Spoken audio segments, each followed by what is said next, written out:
distinguished speakers to come on the panel. So the first one is the moderator, Antonio Giordano, that I am, and I am already on the panel. And then the Minister of Demography of Croatia, Mr. Ivan Šipić. Okay, thank you. Let's warming the room with a lot of applause. This is your chair, Minister. Thank you very much. Thank you. And then Mateusz Morawiecki, former Prime Minister from Poland. The next one.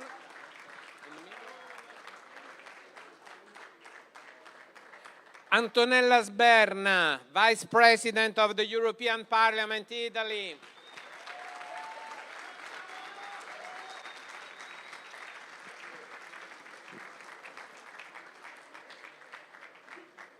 Elina Treija, from Latvia, Chairwoman of the Union of Latvian Large Families.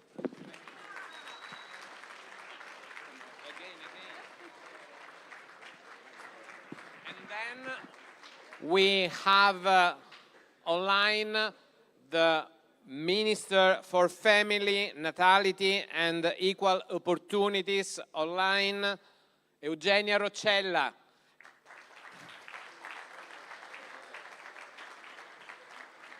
Good morning, Minister Roccella. And now we will have the children. Where are the children? Oh,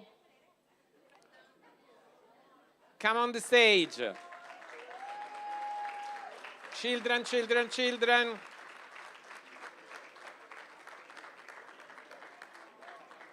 This is very nice. Okay, come, come, come.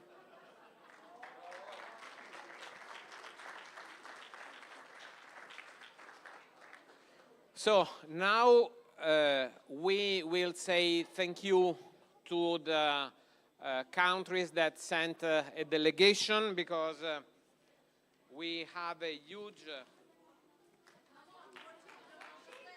children.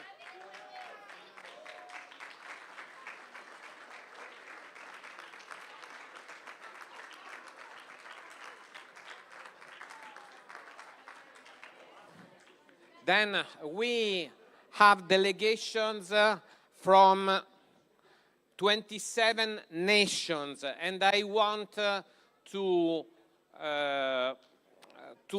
make the list of all the nations that we have, starting from the nation who sent members of parliament at a national and European level, and so Italy, Czechia, Romania, Poland, Spain, Hungary, Croatia, and France.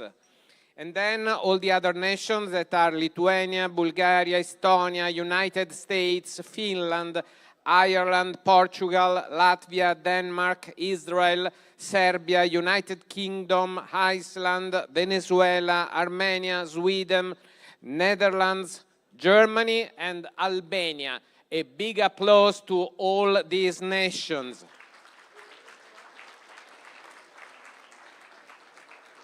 And I want to say thank you to the 24 members of national parliaments who sent people here, and we have also 11 members of the European Parliament, as well as 3 ministers. And then there is a child, a girl. Do you want to say a few words? Yes. Please. Stand up.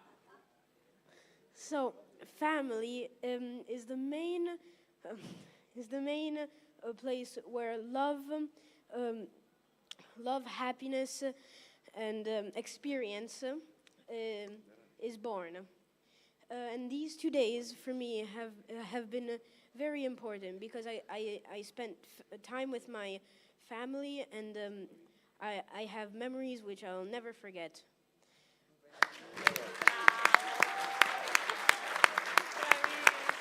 Bravo. I am Julian. I'm Julian, and I have one last thing to say. So. Don't worry. So, the last people that spoke, I heard that I heard talking about heroes. One of my two heroes for me is my mom, which I call Wonder Woman.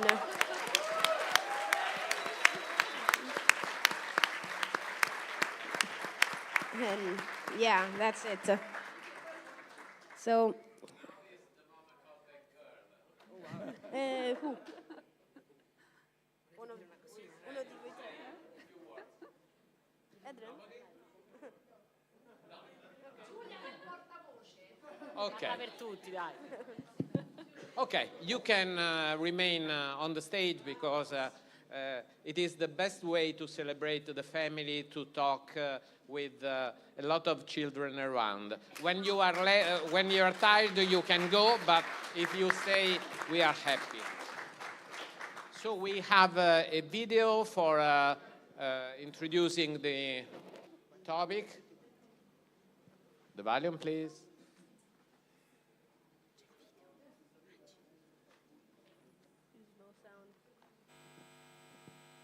And new horizons. Conservative values are not about resisting change. They are about guiding it, ensuring that progress supports, rather than undermines, the family unit. Today, we are the stewards of these values, ensuring they endure in a Europe that is constantly evolving.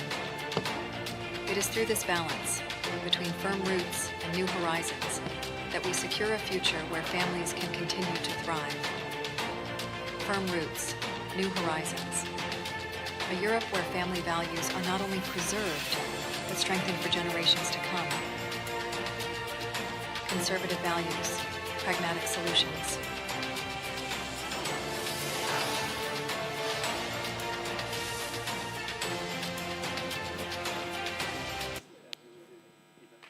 Okay. Ready to start. I will do my job as a moderator, but I want just to put at your attention two words that are, in my opinion, representing exactly the fight that we have now.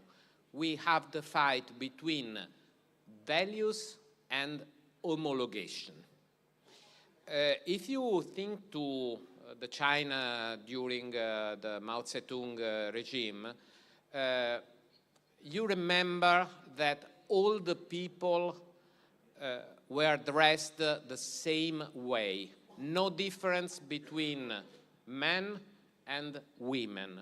And this is the way to destroy the resistance and the resilience of our willingness to have the people at the same level without any distinction of individuality, sexuality, and so is the best way to destroy their independence and their desire of life. And this is the two words that I would love to have in mind during our conversation. So, homologation against values. And I would love to start with Mr. Šipić, that is the Minister for Demography, and he is the first Minister for Demography in Croatia, because the Ministry for Demography was instituted with this government. And I would love to ask to Mr. Šipić what he thinks about the fact that Europe is going to come back about the roots and needs to regaining the trust of people. In Croatian government, the Homeland movement has put the family and demography in the center of politics. What are your plans for strengthening the family unit and changing the negative demographic trends?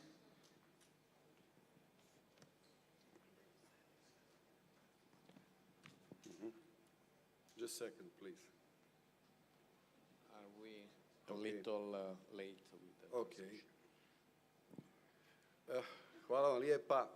Prije svega izražavam zadovoljstvo što smo ovako se skupili u našoj Hrvatskoj, u jednom od najljepših gradova na svijetu, Dubrovniku. Što drugo zaslužuju djeca nego najljepše. Tako da mi ovdje u ovom okruženju jako lijepo. Ovo želimo u Hrvatskoj kao i u našoj Europi. Želimo Europu punu djece, zdravih obitelji i pravih istinskih vrijednosti za koji se isplati živjeti. Ja ću postaviti odmah ovako uvodno jedno pitanje, otvoreno, a to je kuda ide Europa? Ne samo kuda ide Hrvatska, nego kuda ide naša Europa. Hrvatska je dio Europe, kao i sve ovdje tako drage zemlje prijateljske koji su se svi za jednim stolom okupili. Kuda ide Europa? Kuda idu njeni zakoni? Kuda idu odluke? Jesu li protiv obitelji? Jesu li protiv vrijednosti? Kakve zakone donosimo? Jesmo li se odrekli svojih korijena? Je li se Europa odrekla svojih korijena? Da li svi smo na zdravom putu? Je li Europa umire? Je li nas nadjačavaju druge zemlje? Mnoga pitanja, to jest drugi kontinenti. Mnoga pitanja se postavljaju, zato mi je drago da mi u Hrvatskoj po prvi puta imamo jedno ministarstvo, što je Vlada Republike Hrvatske i stranka kojoj pripadam, Domovinski pokret, odlučili se ići putem sačuvanja naših vrijednosti, tradicionalnih, kršćanskih, obiteljskih, i to ćemo pokušati, vjerujem, kroz dobre mjere koje pripremamo i koje ćemo ponuditi kroz Vladu svom narodu. Kažu da sve košta. Koliko milijardi iz europskog proračuna ide u koje kakve projekte? Idu li u pro-life projekte? Koliko se ulaže u život? Evo, mi želimo dati naglasak u 2-3 smjera. Jedan smjer je pronatalitetna politika, znači poticati naše obitelji, ne srameći se tko smo, što smo, kome pripadamo.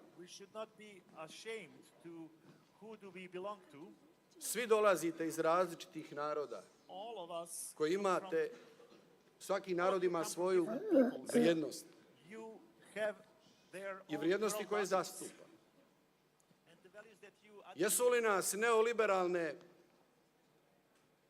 priče i politike polako osvojile? Ili znamo tko smo? Mi iz svog malog ali velikog smjera želimo dati doprinos da Europa ne umre. Hrvatski narod brojčano, za razliku od mnogih vas koji ste pripadnici milijunskih naroda, da ne znači da je manji, nego je jednako vrijedan. Tako da nam je izuzetno drago što pripadamo Europskoj zajednici, ali želimo zajednicu koja ne umire. A mi trenutno imamo Europu, pogledajte statistike, pogledajte koliko se djece rađa, pogledajte koja kultura se nameće. Ono što je vrijedno nekada se stvaralo kao temeljna vrijednost, danas je predmet ruganja, izrugivanja, omalovažavanja. Mi to ne prihvaćamo. Različitosti, da. Različitost je bogatstvo za sve narode. Ali mi moramo sačuvati kao narodi i kao Europa svoje vrijednosti. Zato ćemo mi kroz Vladu Republike Hrvatske, i sami ste dobro rekli, prvo ministarstvo, što znači da je hrvatska Vlada svjesna situacije ne rađanja djece i ne potpore obitelji, i zato ćemo probati mijenjati smjer i mogu reći, što sam već najavio, da ćemo donijeti zakon o demografskoj obnovi i revitalizaciji Republike Hrvatske, ali ćemo zato trebati i pomoć svih naših partnera. I ja vjerujem da ovdje ispred mene sjede partneri koji će pomoći. Jer ako smo obitelj, onda ćete nam pomoći. Prema tome, ako me pitate, čast mi je što sam u Vladi, a velika je odgovornost ispred nas. Kao što smo imali, a to znate, i pomogli ste nam Domovinski rat. I danas, nažalost, želi se karta Europe mijenjati ratom. Ponovno, ja vjerujem da ćete nam, kao kroz Domovinski rat što ste pomogli, svi narodi Europe, da ćete tako stajati i da ćemo zajedno graditi bolju i ljepšu Europu. Evo, hvala uvodno.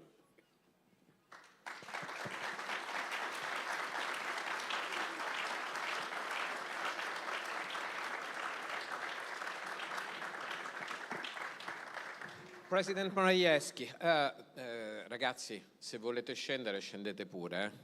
Dai, che se no qui vi annoiate. Avete fatto un grande lavoro.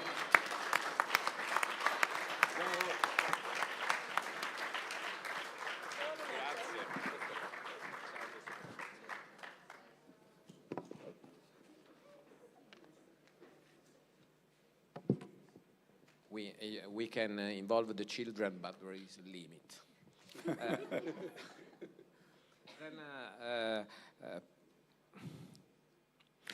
President Morawiecki, for quite some time now, we have been living in an age of crisis in economics, politics, culture.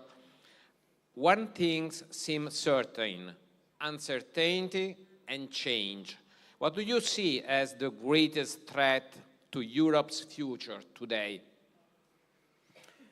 Thank you very much, Antonio, for inviting me to this great conference, and to all of the participants. I couldn't imagine more important topic, which is now being discussed now, the future of the family in Europe.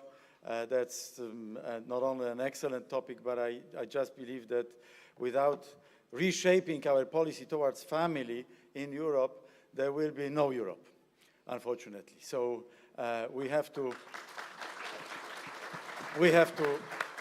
refocus all our strategies, and congratulations to the Croatian government in that respect. I remember Andrej Plenković, Prime Minister, very often indicated, together with myself and Viktor Orban, and not too many others, I have to tell you, on the level of the European Council, how important it is to implement family policy and to nurture family and to lift up the family on the agenda of the European Union. Now, back to your question, Antonio. Well, like, two major forces are now shaping the world around us. One is the change in the strategic global order. I think this is visible to everybody. And the other one is the cultural shift and technology shift, and lots of pressure from this angle on all of us, and in particular on Europe. And looking at all this from that perspective, I think that, as you said in your question, Antonio, we have to be certain that there is one thing changing very, very quickly, our landscape, and the change is the nature of the game, is something what we have to be very much aligned to.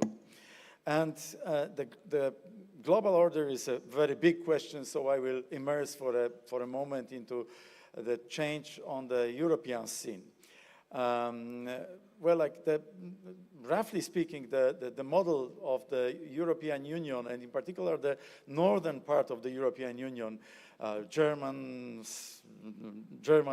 the Netherlands, the Belgians, and the others from the western part of the European Union, based their model for last 40, 50 years on cheap energy from Russia, cheap energy sources, cheap gas from Russia, on security for free, basically, from the United States.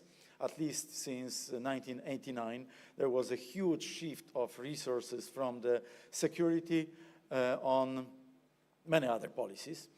Then the third aspect was relatively high margin products sold to China and other East Asia countries. And the fourth was cheap labor from Central Europe, which we were deprived of, and tens of millions of Central European citizens from Croatia, from the Czech Republic, from Poland, were taken to other countries, so to say. Of course, this was their individual decision, but the younger generation, one after another, was escaping to the West. Hopefully, and that's my great pleasure to tell you that this era ended now, in Poland at least. We have a net inflow. We have a net inflow of Polish migrants, which is also thanks to our family policy, which we have introduced during our government last 8 years. Well, not particularly the last 12 months, but the previous 8 years. And this family policy was very generous.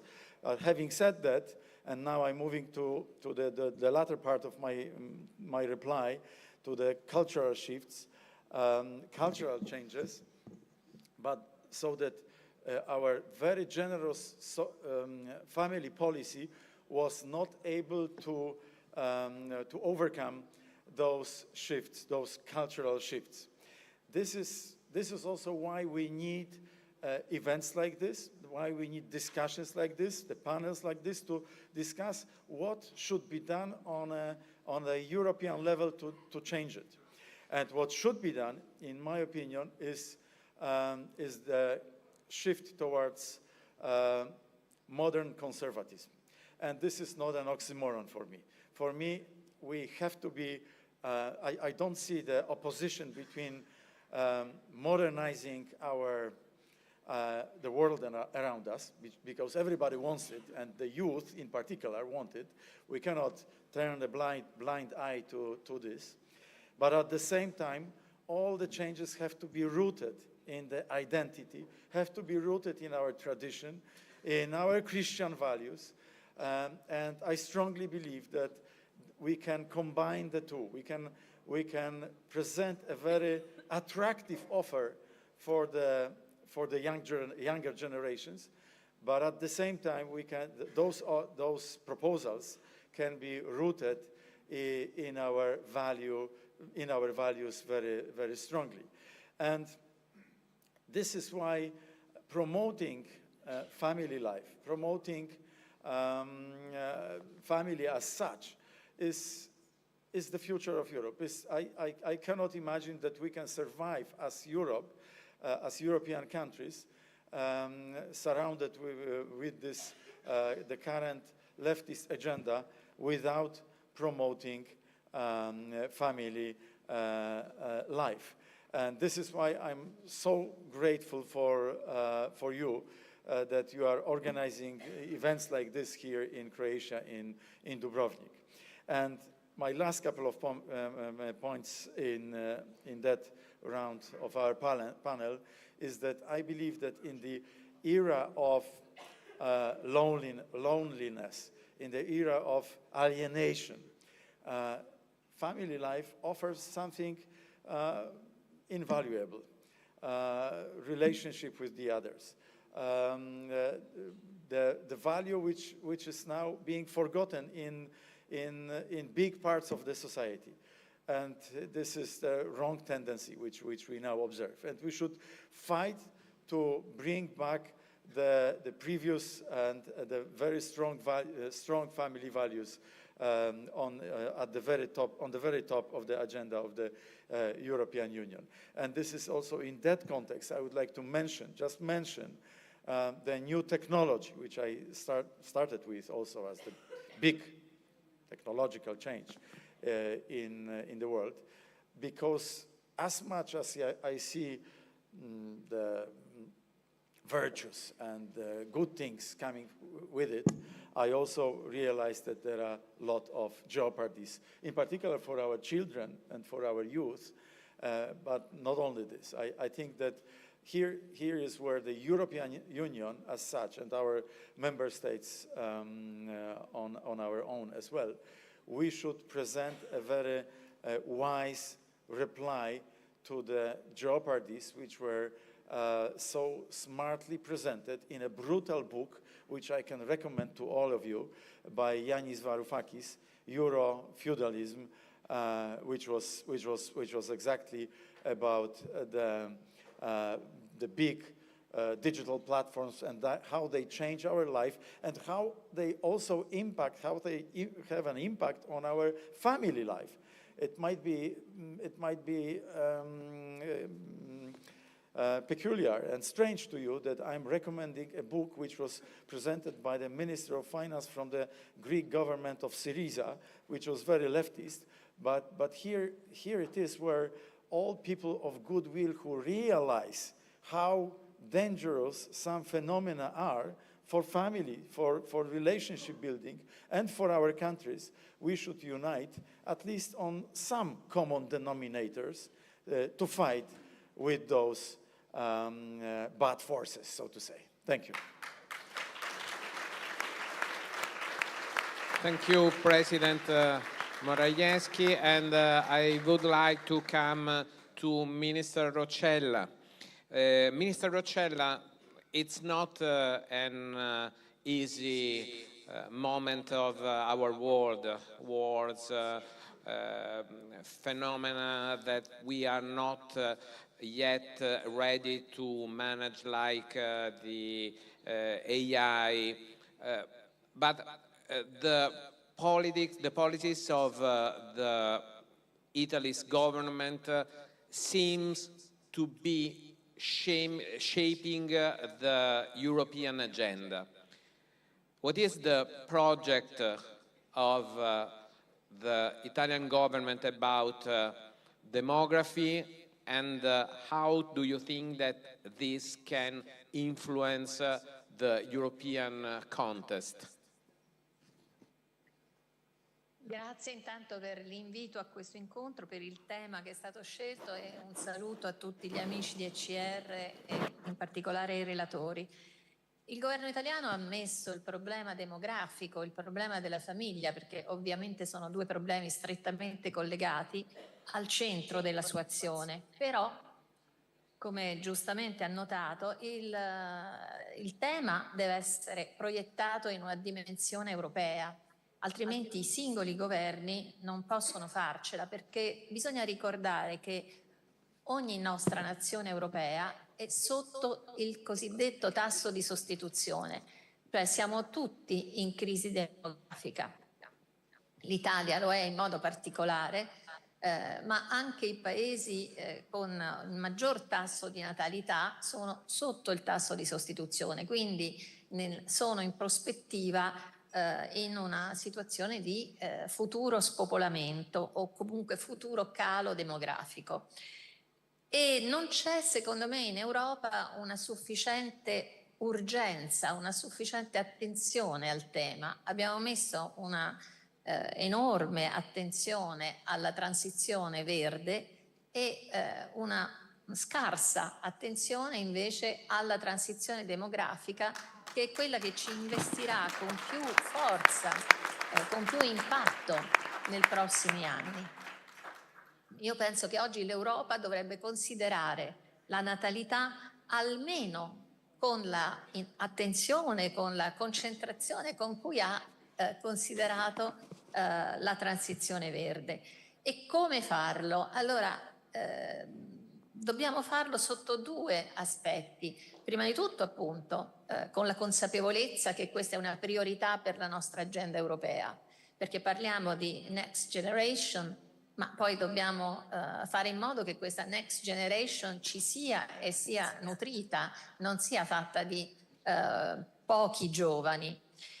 E poi dobbiamo farlo mettendo in campo risorse che devono essere sia materiali sia risorse culturali. Cioè, dobbiamo fare un grande cambiamento sia nel modo in cui consideriamo gli investimenti per la famiglia, per la natalità, e dall'altra parte un cambiamento culturale, perché anche qui c'è un grande investimento da fare, un investimento nella modifica profonda del modo in cui noi consideriamo la famiglia, la natalità, la maternità, la paternità. La ragazza che ha parlato all'inizio ha detto giustamente che la famiglia è un luogo di amore e di felicità. Invece la narrazione che passa in questi anni nostri è che la famiglia è un luogo addirittura di oppressione, quando non un luogo di violenza.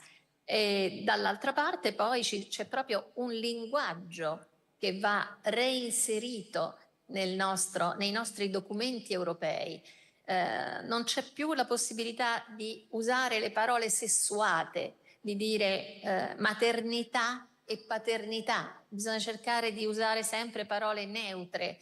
Si parla di genitorialità ed è già qualcosa di avanzato parlare di genitorialità, perché a volte non si parla nemmeno di genitorialità nei nostri documenti. Invece dobbiamo tornare a valorizzare la maternità e la paternità, a gratificare le persone che sono genitori e che sono genitori perché non soltanto fanno qualcosa per se stessi, ma stanno facendo qualcosa per tutti noi. Quindi da una parte dobbiamo considerare le risorse che mettiamo per le politiche familiari, e l'Italia lo ha fatto ovviamente, questo governo lo ha fatto in maniera consistente, ma lo possiamo fare in maniera molto più consistente e molto più libera se l'Europa sostiene questi investimenti e li ritiene investimenti e non spese inutili. E dall'altra parte dobbiamo attivare questo grande cambiamento culturale a partire proprio dal linguaggio che noi usiamo anche nei nostri documenti, nei documenti del G7 per esempio, ma anche nei documenti europei.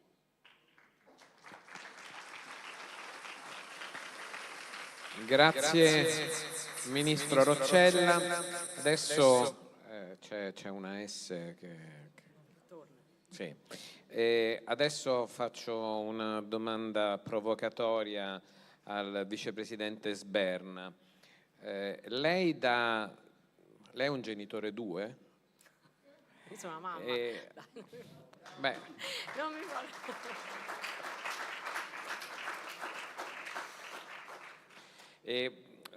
Diciamo, vorrei che lei portasse la sua esperienza concreta, perché l'abbiamo vista con le sue 3 bambine. Grazie. Ecco, tranquilla, don't worry. Eccola l'esperienza. Perfetto.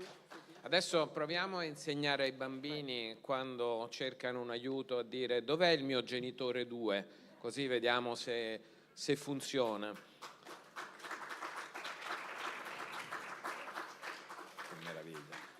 Allora, Antonella, tu sei diventata vicepresidente del Parlamento europeo, sei ormai un politico di punta, forse anche con una velocità che probabilmente, se avessi dovuto programmarla, avresti ragionato diversamente. Ma com'è la tua capacità di adattamento a questa nuova realtà? Quanto questo sta influendo sulla tua famiglia, sulla tua carriera? Sono dei fatti conciliabili tra loro? E che cosa dovremmo fare per favorire questi processi di crescita anche improvvisi che possono riguardare le donne ma anche gli uomini, se dobbiamo essere completamente aperti? Grazie Antonio, un saluto a tutti voi, scusateci del trambusto, ma fa parte del bello della diretta. come hai detto tu, sicuramente questo è stato uno sconvolgimento, sia organizzativo che lavorativo che familiare. Noi, sia io che mio marito, siamo comunque attivamente impegnati in politica, quindi già questo è un fattore che può aiutarci da un certo punto di vista, perché ci comprendiamo molto, ma che chiaramente complica, no, il fatto della gestione. Il fatto che una delle due parti sia poi fatta all'estero chiaramente complica ancora di più le cose. Io quello che credo è che tutto l'impegno che stiamo facendo, se noi viviamo la politica come missione e la viviamo come missione, quindi impegnandoci per dare ai nostri figli un futuro, io penso che il Partito Conservatore sia la casa di tutto questo, forse la migliore in assoluto dove poter esprimere questo valore. E quindi la conciliazione di tutto è sicuramente non facile, è sicuramente da tenere nel conto, in quanto appunto chi di noi è mamma o papà si rende conto che tante ore e tanti giorni noi passiamo fuori da casa e facciamo mancare forse a volte, anche con insomma, non ve lo nascondo, con un po' di senso di colpa, la nostra presenza fisica vicino ai nostri figli che vanno alle elementari, alle medie, che crescono e che chiaramente hanno bisogno di noi. Io credo che la soluzione, almeno per quanto mi riguarda, in questo brevissimo arco di tempo che ho potuto vivere questa esperienza, intanto è cercare di attivare le politiche di conciliazione che esistono. Io, parlava prima il Ministro, il Governo ha attivato una serie infinita di aiuti e di sostegni alle famiglie, e già nelle 3 finanziarie del Governo Meloni, se voi le andate a leggere, no, temporalmente, vedete quanto questo valore della famiglia sia una delle priorità della programmazione del nostro governo, e che ogni anno implementa, ogni anno fa una cosa in più. Ecco, queste sono le politiche del nostro governo. Quello che io penso che noi genitori, ma anche noi politici impegnati in un contesto importante come quello dell'Europa dobbiamo fare, è fare in modo che l'Europa capisca che puntare sulla famiglia significa puntare sul futuro dell'Europa, cioè il futuro dell'Europa è il futuro della famiglia, perché se noi facciamo figli, se noi mettiamo al mondo figli, se noi riusciamo a popolare la nostra Europa, non è solo un concetto, perdonatemi, no, di stretta rilevanza familiare, diventa un concetto economico, diventa un concetto sociale, diventa un concetto di politica pubblica.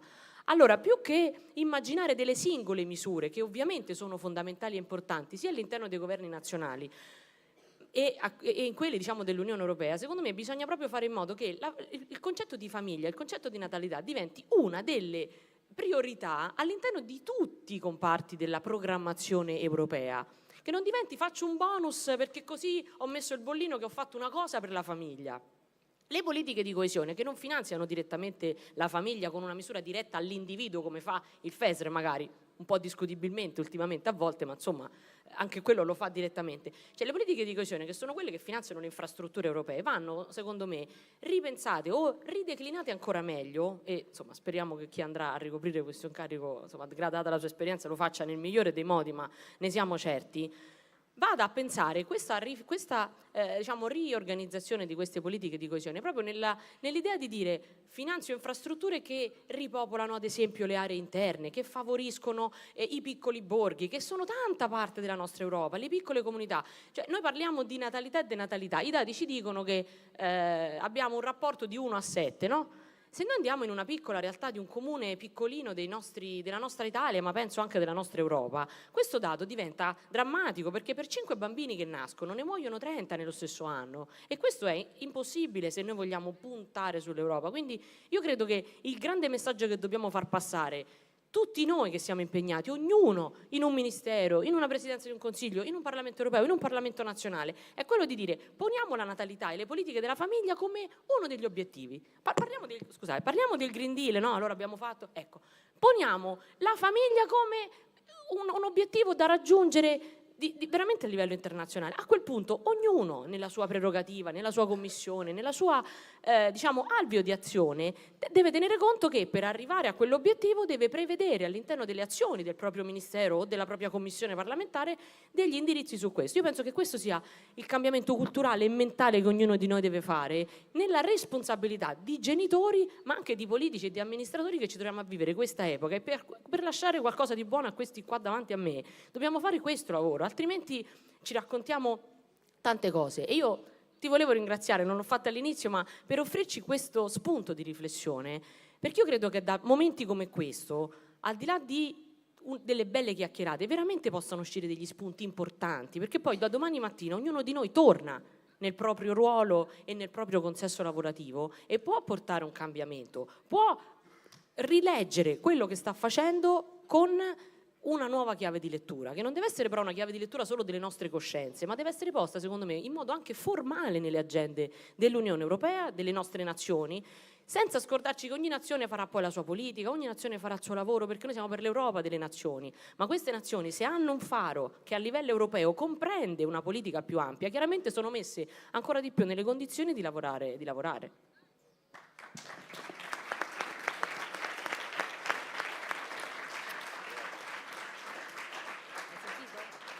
Thank you.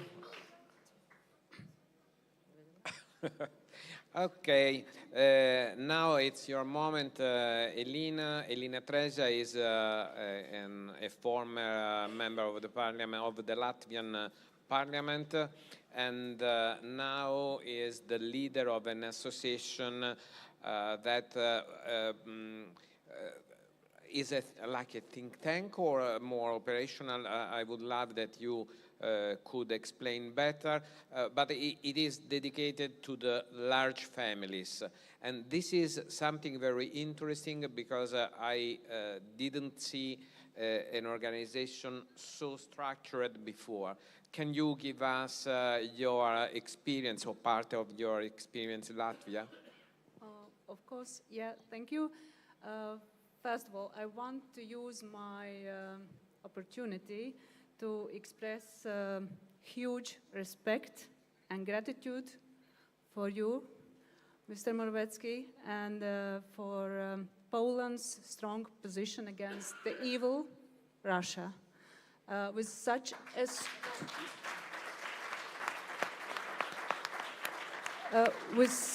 a strong neighbor, we Baltic countries feel much safer, and our families also feel much safer. Really, thank you. But then, but back to the question again. I want to return to our bad news about rapid decline in birth rates. For us, for Latvia, as a small nation, the tragedy is not the percentage decrease in birth rates, but the tragedy is the low number of newborns. There will be only 12,000 newborns this year in Latvia. This is not only an economical problem, it is a risk for our survival as a nation state, and it is a risk for our security, internal security, and of course, for all to be strong in foreign policies. So, how to fight against it? We need to change perspective from which we look at a demographic problem.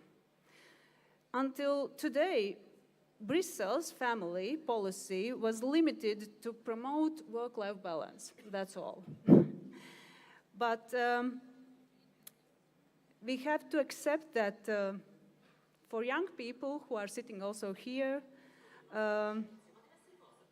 everything they mean by life outside of work no longer means just a family.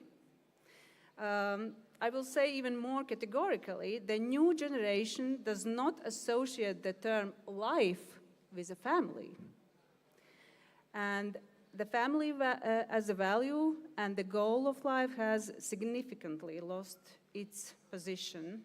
Building a family and raising children has become more or less an obligation or a task, and less as life enjoyment, where a person could achieve personal fulfillment.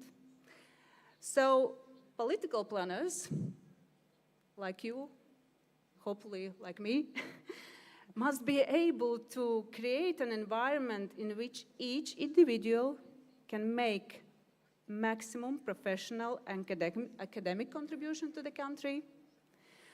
Each individual is willing to raise children and can afford to raise as much children as he or she wants, and where each individual is still be able to enjoy the life.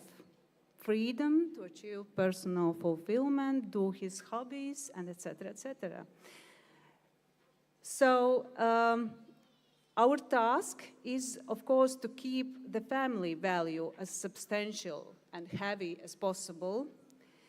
But in our family policies, we should have two main goals regarding financial help and services that we provide to the families. The first goal, the childbirth should not lower the family's level of well-being compared to situation before childbirth. That's rule number one. And when it concerns large families, when the third child is born, then in an economically active family, the financial burden should become even lighter. So the disposable income, including benefits from the state services per person in household, should increase. And I know that conservative position is that it's all about values, that the behavior of young people will be determined by how important they value family and a child. But believe it or not, the scale of values for young people is influenced also by their financial capabilities to make family. So I want to refer to Stefan Bertulika, his opening speech of the Congress. He said that conservative governments should recognize that the market is not sensitive enough to the needs of families. So even most conservative or liberal governments should help families. Help by providing services, by paying allowances for raising children. And then, let's see, I think the values also will be much stronger to make families and to raise children. I'm very practical. I have been involved in state family policy implementation, but if we will discuss later on the practical samples, I will give you some experience from Latvia as well. Thank you. Thank you so much. Thank you so much.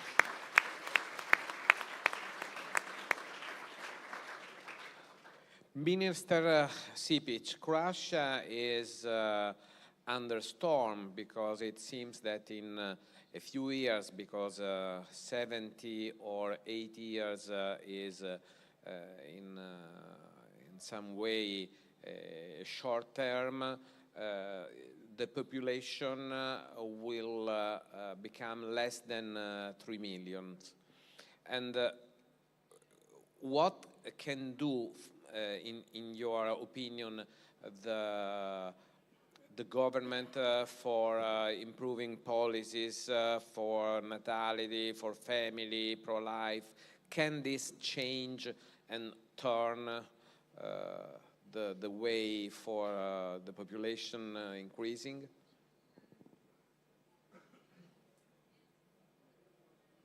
Hvala vam lijepa. Ja bih postavio protupitanje. Kakve su nam politike, ove antiobiteljske politike, donijele rezultate? Zašto je Europa jedina koja ima problem s natalitetom? Tako i Hrvatska. Pa ću odgovoriti na sljedeći način. Proobiteljska politika je i pravedan porezni sustav u kojem obiteljima s više djece dajete olakšice. Obiteljska politika je i pravedna stambena politika u kojoj država sufinancira kupnju kuća obiteljima s djecom ili u kojoj država gradi stanove za najam obitelji. Proobiteljska politika je uredno tržište rada koje roditeljima omogućuje da ravnomjerno provode vrijeme sa svojom djecom. Proobiteljska politika je obrazovna politika u kojoj se djeci daje dodatan sadržaj, u kojoj se djeca obrazuju i odgajaju, ali ne na način koji je u suprotnosti s obiteljskim odgojem. Proobiteljska politika je mirovinski sustav koji ne kažnjava majke zato što su rađale. Mi ćemo u tom segmentu napraviti korak naprijed i majkama povećati staž godinu dana za svako rođeno dijete ili posvojeno dijete. Ako govorimo o ravnopravnosti spolova, onda trebamo govoriti o ovakvim potezima. To su prave politike izbora. Država je ta koja treba obiteljima omogućiti okvir u skladu sa svojim vrijednostima. Zato je naš cilj sva sredstva usmjeriti prema stvaranju boljeg okruženja za mlade i za obitelji. Kada mladim obiteljima date perspektivu, dajete svom narodu bolju budućnost. To će biti jedan od mojih mota naprijed. Ono što napravimo sada i u ovom trenutku za hrvatske obitelji, evropske obitelji, to je ulaganje u budućnost Europe. Tako da na ovom tragu mogu samo reći sljedeće. Mi smo posudili od naše djece, evo ovdje smo vidjeli od ministrice lijepu djecu, baš ono što pripada ovom trenutku i ovim danima. Mi smo je posudili budućnost te djece. Mi nemamo pravo kockati se sa budućnošću naše djece. Jednostavno naša dužnost je ostaviti bolju Europu, bolji svijet, donoseći na tragu ovog i što je predsjednik i ministri i ministrice što su rekle, nemamo što čekati. Zajedno treba donijeti i mijenjati. Ako je Europa promašila, pogriješila, svatko ko radi griješi, ali ima i pravo na popravni. Znači, ako nešto griješimo, mijenjajmo. Ako nešto nije dobro, mijenjajmo. Donosimo odluke koje će promijeniti stvari na bolje. Stvarajmo uvjete koji će stvarati okruženje za obitelj. A ne da nam se nameće poput rodne ideologije. Usput, ponosan sam što sam 2018. bio protiv uvođenja rodne ideologije, ne protiv žena, protiv obitelji, ne protiv toga. Za zaštitu sam žena. Moja majka je rodila nas 8. Dakle, ako iko drži do vrijednosti žene, onda ja držim do svoje majke kao i svi ovdje, vjerujem, prisutni. Ali sam protiv i ostajem protiv nakaradnosti koja nam se nameće i gura nam, po strani nam gura naše vrijednosti. Obitelj je temelj opstanka ne samo hrvatskog naroda, nego i poljskog, latvijskog, posebno prijateljskog naroda. Naši susjedi, Italijani, svi kao jedan, ovdje moramo stati kao jedan. Znači, ugroženi smo svi. Dame i gospodo koji sjedete u Europskom parlamentu, predlažite, protestujte, mijenjajte svijest da nas ne pobjedi kultura smrti. Neka pobjedi obitelj. Sve vrijednosti počinju sa jednom riječju. Ljubav. Ljubav mora pobijediti smrt. Hvala vam lijepa.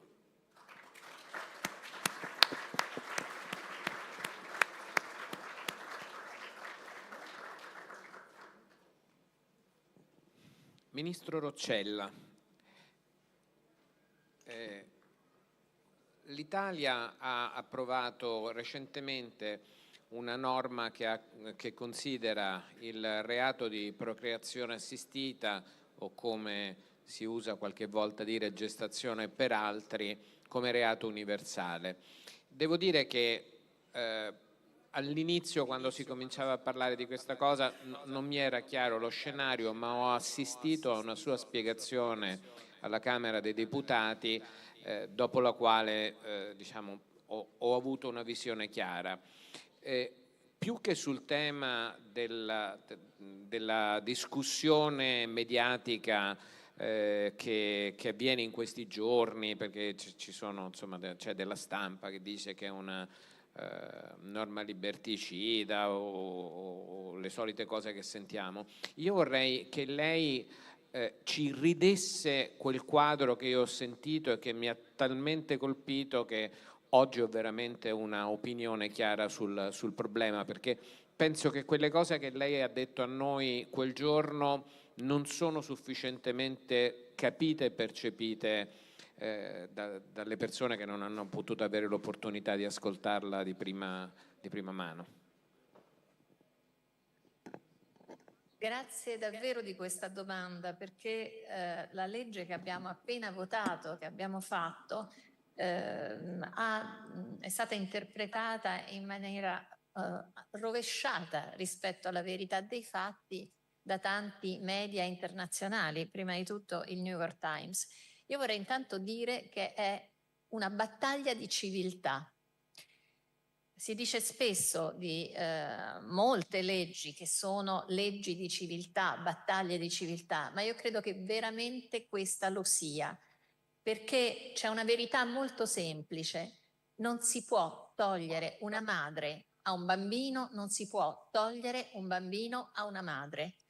E questo è qualcosa di cui ero convinta su cui pensavo fossimo tutti d'accordo. E invece sembra che è qualcosa su cui ancora noi dobbiamo lottare. L'utero in affitto, la maternità surrogata è una barbarie che fa tornare indietro i diritti delle donne e si fa veramente tornare a una forma di sfruttamento e di schiavitù che è intollerabile nel mondo attuale in cui viviamo, che dovrebbe essere un mondo di democrazia e di diritti.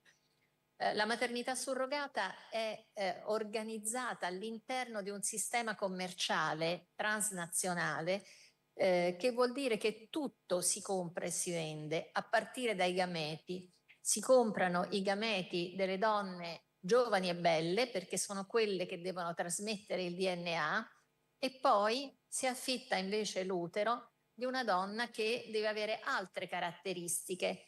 Deve essere una che ha già avuto un figlio e in realtà deve essere una donna in stato di povertà, perché altrimenti nessuna donna accetta di tenere in grembo un bambino per 9 mesi e poi cederlo a qualcun altro, se non perché è in condizioni di bisogno. E tutto questo nel mondo contemporaneo passa a volte come una questione invece di diritti. A me sembrano solo diritti negati, diritti di un bambino ad avere, se possibile, i propri genitori, la propria madre e il proprio padre. Quando un bambino non ha i propri genitori è perché c'è stato un incidente di percorso, perché è orfano, perché la sua famiglia ha vissuto dei problemi, e a quel punto si cerca di rimediare. C'è l'affido, c'è l'adozione, si cerca appunto di fornire a questo bambino di nuovo una condizione di famiglia e di genitorialità accogliente. Nel caso invece dell'utero in affitto, oltre allo sfruttamento, c'è proprio il fatto che si programma un bambino che deve essere poi sostanzialmente un orfano, cioè un bambino senza la propria madre, ed è qualcosa che si fa come programmazione, cioè non un incidente dovuto ai 1000 casi della vita, ma qualcosa che si vuole produrre, una condizione per il bambino drammatica che si vuole produrre. Ecco, tutto questo noi abbiamo cercato di renderlo ancora più difficile attraverso il rafforzamento di un divieto che già esisteva nella nostra legislazione. E quindi il fatto di poter perseguire i cittadini italiani che violando la legge vanno all'estero e fanno ricorso a questa pratica in altri paesi. Quindi è soltanto un rafforzamento, ma noi vorremmo arrivare proprio all'abolizione di questa pratica in tutti i paesi, perché anche queste sono cose che feriscono l'idea di famiglia. E non c'è più proprio l'idea che una madre e un padre e un bambino sono la normale famiglia. Normale è anche una parola che non si può più dire. Sono la famiglia naturale, sono la famiglia a cui tutti noi siamo affezionati, che abbiamo vissuto dalla notte dei tempi, e che intervenire su questo, su come si diventa madre, come si diventa padre, in maniera così violenta come si fa attraverso le tecnologie, attraverso la maternità surrogata e attraverso alcune tecnologie, vuol dire intervenire in sentimenti molto profondi, in questioni che l'umanità ha sempre mantenuto attraverso tutta la storia, attraverso tutto il progresso anche tecnologico, ma ha sempre mantenuto uguali, perché sono profondamente legate al senso stesso dell'umano, al cuore dell'umano.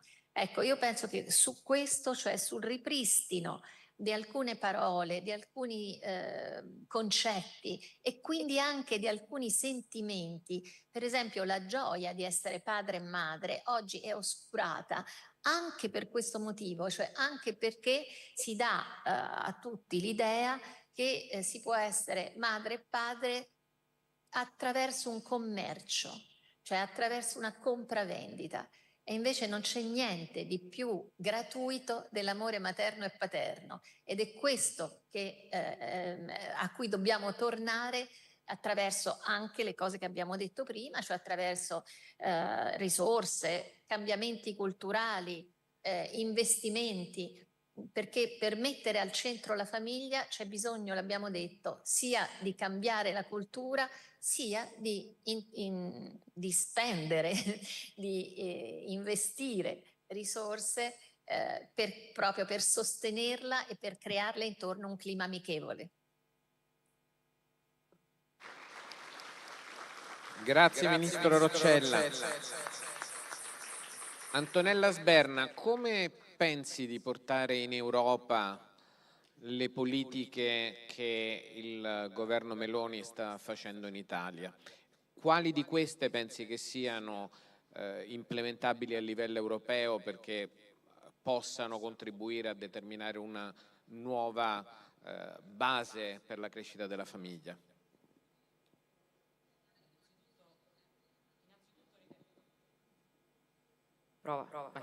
Scusate, innanzitutto io ritengo, come dicevo prima, che il governo Meloni sia un esempio su tante politiche che soprattutto nell'ultimo anno e mezzo tanti paesi d'Europa stanno prendendo a modello su tantissime cose. E quello della famiglia credo sia uno proprio in virtù, diciamo, del cambiamento culturale di cui parlavo prima. Io credo che l'Unione Europea, che non ha competenza diretta su politiche per la famiglia, possa però mutuare tutta una serie di attività, di principi e di valori sui quali poter impostare le proprie politiche. Ci sono tante commissioni parlamentari all'interno della nostra attività, vedo qua la collega Gemma che ha parlato ieri e con la quale ci confrontiamo spesso rispetto a queste cose,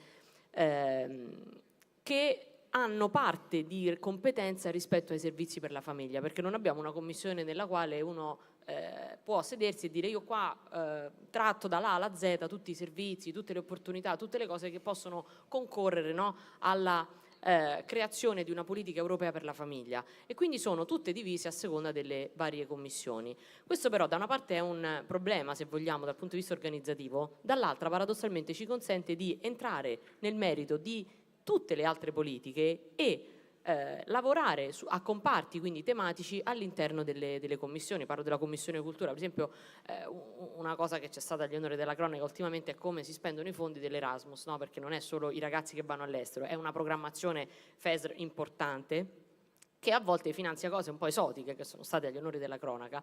Quello è un fondo, ad esempio, che tecnicamente, mutuando anche le esperienze e le misure che finanzia il nostro governo, può essere indirizzato al finanziamento di attività per l'individuo, cioè quello arriva dentro casa attraverso la programmazione regionale. Ecco, quello è un esempio chiaramente che faccio per dire come all'interno delle nostre attività quotidiane noi possiamo mutuare quello che abbiamo imparato nelle nostre realtà territoriali a livello di amministrazioni, nelle nostre realtà regionali e nazionali, con diciamo anche le misure che citava prima la ministra Roccella, no? nel precedente intervento, e calarle direttamente all'interno della nostra programmazione, anche correggendo. Noi siamo in piena programmazione 21-27 e il nostro Parlamento, quindi la nostra 10ª legislatura di mandato, ci consente in questo momento di monitorare quello che sta avvenendo in questa programmazione e gettare le basi per la programmazione settennale successiva. Quindi anche a livello storico, oltre che a livello politico, insomma, non ce lo nascondiamo,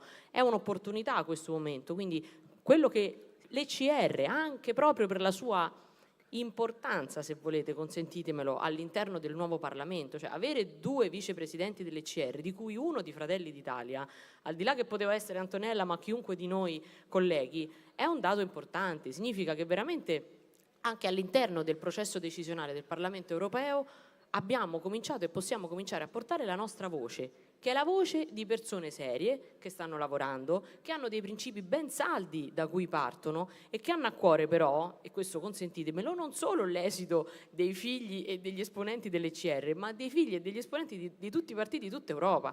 Cioè noi siamo lì con la grande responsabilità che ogni emendamento che votiamo, che ogni provvedimento che facciamo, lo facciamo per tutti i cittadini europei, e questa è una cosa che non ce lo dobbiamo dimenticare. A volte litighiamo e ci scontriamo alacremente con i nostri colleghi degli altri movimenti, perché si fa a volte troppa ideologia di partito e non si pensa che tutto quello che noi facciamo, tutto quello che noi andiamo a votare, che quindi poi diventa attivo negli Stati membri, non vale solo per noi che lo votiamo, vale per tutti. Quindi la responsabilità che dobbiamo avere è tradurre i nostri valori, le nostre politiche, il grande insegnamento che il governo italiano sta anche offrendo agli Stati d'Europa e non solo, e tradurlo in politiche che vadano bene per tutti gli Stati europei, per tutti i cittadini europei. E questa credo che sia la grande sfida, la grande responsabilità, ma anche la grande opportunità che abbiamo tutti noi.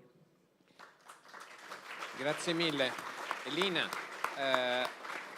one very short idea on one bill that you would love to see approved in the European Parliament for the family, a concrete example. I have thought about changes on national level. For example, we all know that family NGOs are really weak. We do not have wealthy sponsors under our backs. Yes, so we are weak, and we are also weak in conversation with the parliament and the governments. At the moment, for example, in Latvia, we are only 3 family NGOs which are recognized by the parliament and ministries and involved in daily work and etc. So, and again, they allow us to express our worries. They make a checkpoint that the dialogue has been organized, but nothing happens. If the government is left-oriented, nothing happens. So I must say that it's good that there are some cabinet of ministers where there are separate ministries for families. But again, the content and the daily agenda of these ministries will always depend on ideology of the current government. So the best way is to have National Council of Family Organizations, which are social partners of the government. And this has to be stipulated by the law, that they are equal social partners at the same level as trade unions, unions of pensioners, National Alliance of Entrepreneurs. So we should be social partner with whom a parliament and a government is obliged to make consensus on state budget and legislative issues. Okay. Only in that way, the family issues will be always important and in front of our policies. Perfect. Antonella, this is a job for you. So very clear. And then the last question to President Morawiecki, very, very, very easy. What is the future of the conservatism in Europe? Well, that's really easy. But before I immerse in my reply to your question, Antonio, let me tell you that I've got a great day today in my family because my younger daughter, Magda, has her birthday today. It's 13th birthday, so let me greet her from here, from Dubrovnik, from Croatia. Happy birthday to you, Magda. And to reply to your question, I have to tell you that I believe in conservatism, which is based on values and common sense at the same time. I think there are so many mad ideas around us, attacking us from all over the place, that common sense, reasonable approach is going to be more and more valuable across different populations, across different groups in our nations. And that's why I'm cautiously optimistic that while nurturing our values, when we preserve common sense approach, we will be listened to. That's item number one. Number two, without roots, no plant can grow. And I think more and more people realize that we do have to have roots, which means family, which means tradition, which means experience of the previous generations, which we have to value, because without them we have no real understanding of what has happened so far, and it's going to be much more difficult to build the steps of the future. In the age of secularity and more living without values and loss of meaning, I think that conservative movements can present the most important thing in our life, why we are living here on Earth. What are we all what we are doing? Why are we doing all that? For whom? For future generations, for our friends, for our family, for our nation, for our states, for peaceful environment. That's the next point. Then we live also in the era of climate change. That's a very hot topic all over the Western Hemisphere, for at least. And I think in this context, we also can present a balanced approach between what we have to do to cater for climate change and what we have to do to cater for family life and for economic growth. Because without solid economic growth, we have no money in our budget for social policy and for family policy. That's very important balance. We, the conservatives, we have to propose for the rest of the families across Europe.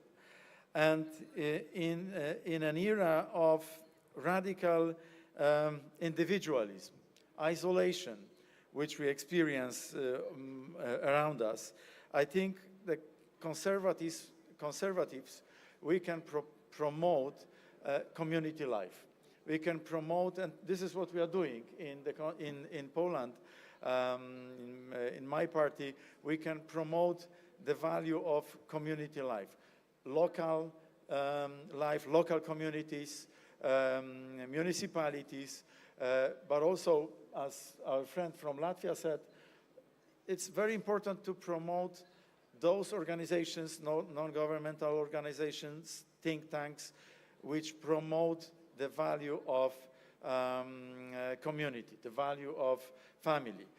And this is also another balance which we have to strike between the local dimension and global dimension. And I think the conservatives is able to find the best language how to translate the two dimensions and how to find common denominator between the two dimensions. And also, last but not least, conservatism is a stabilizing force in today's multipolar world. We do understand all those who are suffering in our continents, but we in the Ordo Caritatis, we have to take care for what is most important, which is our nations, our local communities, and looking at all this from the European angle also for our European values, democracy, freedom, solidarity, justice, and preserving all those. So I think, Antonio, it's not an easy answer, but I think that going through the madness which is all around us, we have to stick to our values, and we have to preserve common sense, and we have to be the alternative for future generations, so that future generations and the youth, they also believe in conservative values. That's my reply. Thank you. Well, thank you very much. I know that there is something happening out of this room, like people that has to go in the visits to the city. And then I would like to ask you to stand up and to listen to our anthem.